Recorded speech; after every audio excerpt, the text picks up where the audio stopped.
decision kasi na-receive natin August 22. So meron silang 15 days mag-file ng motion for reconsideration.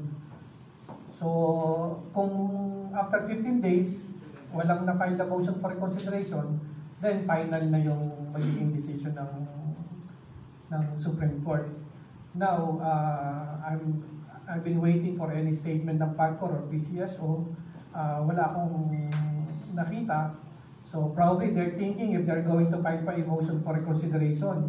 But then again, yung motion for reconsideration, I'm confident na if ever they're going to file, it would just be a matter of time dahil again, in my more than 20 years of practice, wala akong nakita na en banc decision na ni-reverse on the motion for reconsideration. And in fact, kung mabasa niyo yung decision, talagang very solid talaga yung decision. They would give them a very hard time to make an argument out of it. Attorney Gil, follow-up po. Ang na-mention lang po ba dun sa Supreme Court ruling is yung PAGCOR and PCSO? Kasi may ibang sources po na pinagkukunan yung PSC. Hindi po siya doon kasama. Yung dalawang agencies lang po yung... yung PAGCOR tsaka yung PCSO, ang sinabi ng Supreme Court is yung 5% tsaka yung share. Bayaran since simula 1993. So again, napakalaking pera dito. Ang wish ko lang talaga is, tulad ng sinabi ni Coach Shane, sana wag naman mawala o mapunta sa corruption itong napakalaking pera na to. Only in the Philippines, no? A law signed and approved by the highest official of the land, openly violated by the government itself. Tapos, dumaan pa sa ganito. Anyway, next question. Coach Shane, magandang hapon. Yeah, because there are many sports-oriented legislators before you enter the August Forum of Congress. Ngayon na ako nagtataka, bakit? Why it takes a crusader and a fighter and young club to take the career of the interest of PSC against PSO and PAGCOR? Bakit? Salah. Bakit? Tatakot tuloy ako sa'yo eh. Wala lang eh, kasi ano naman to eh, no? Siguro yung obligation mo lang to be of use to your fellow countrymen. Merong nga nagtatanong sa akin, ba't mo ginawa yan? Bakit tatakbo ka ba? Hindi, wala akong interest na tumakbo. Wala naman tayong makukuha, meron pa tayong komisyon dyan. Wala naman tayong komisyon dyan. Si Tito nga, nangingi ng komisyon. Pero wala tayong dyan. Ang dapat lang makinabang dyan talaga, yung bayan, yung athletes, yung sports program sa grassroots. Kaya nga, yung next challenge sa atin is paano natin mapapangalagaan yan pag nandyan na yung pera, no? Or yung funding. Siguro, kasama kayo dyan eh. No? Kayo nasa media eh. Kaya alam niyo yung mga kalokohan, alam niyo yung mga nangyayari. So dapat kayo rin, responsibilidad din nyo na bantayan ito. Responsibilidad pa rin namin. Ako naman, hindi naman common naging matagumpay tayo rito. Sige, basta ako matutulog na ako, okay na.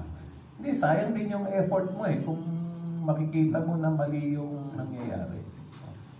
Ang dami nang tumawag sa akin na former sports leaders. Dating mga PSC commissioner din, meron ding mga dating athletes. Ang nagtatanong sila, ang takot talaga nila. Paano yan? Bakit nakawin lang yan? Yun yung takot talaga ng karamihan. Sabi ko, actually, pwede naman tayong magbantay. Pwede tayong magtayo ng Citizen Sports Watchdog. Kahit na kasama kayo ron, no? Kasama former athletes, kasama sports leaders natin, kasama yung mga sports enthusiasts. ordinaryong citizen. Kailangan talagang bantayan. Kasi ang laking temptation na yun. Laking tukso niyan kung pababayaan mo lang. Coach, you know, it is under the law. Bakit ang PCSO in Pagcor ang adamant in his trouble to remit certain portion of their income to Philippine Sports Commission? Anong dahilan? Hindi ko masasagot yan. Dapat si PCSO at si Pagcor ang sasagot niyan eh. So, mahirap hulaan or siguro i-mind, ano ba yun? Basahin yung isip nila. Pero sa akin kasi ano lang, ang sinasabi ko, simple lang, plain lang yan. Kung ano yung batas, sundin yung batas. Ganun lang kasimple yan.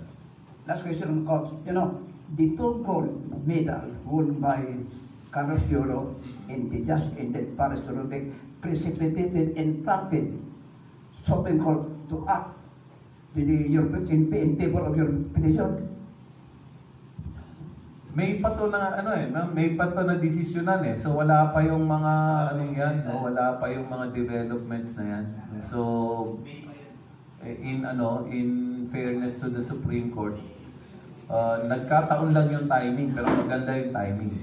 Before this, ginawa na nila yan, na-desisyonan na nila yan. Pero perfect timing talaga. So, may momentum tayo ngayon.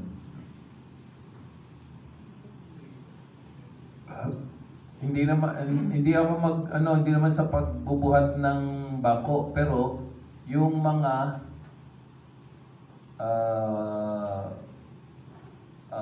financial natin ng mga athletes, yung mga windfall nila, yung mga premyo nila, yung incentives nila.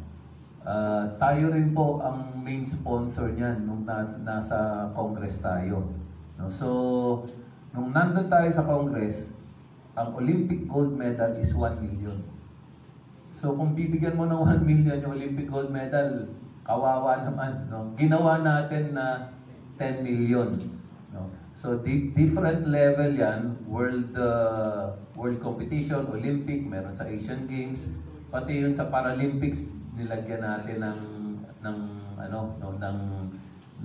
additional na financial incentives.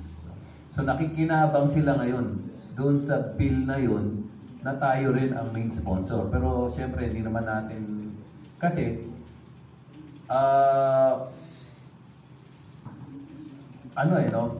pag nanalo ka ngayon, marami namang private sponsors na nagdadagdag pa niyan eh, no? Pero ang problema natin, yung mga private sponsors na yon, kung ayaw nila, walang premyo. Ibig sabihin, kung voluntary yun. Pero at least, kung walang magbo-volunteer, pag nanalo yung athlete natin, meron ka na sigurado na 10 million kung Olympic gold medalist ka. So,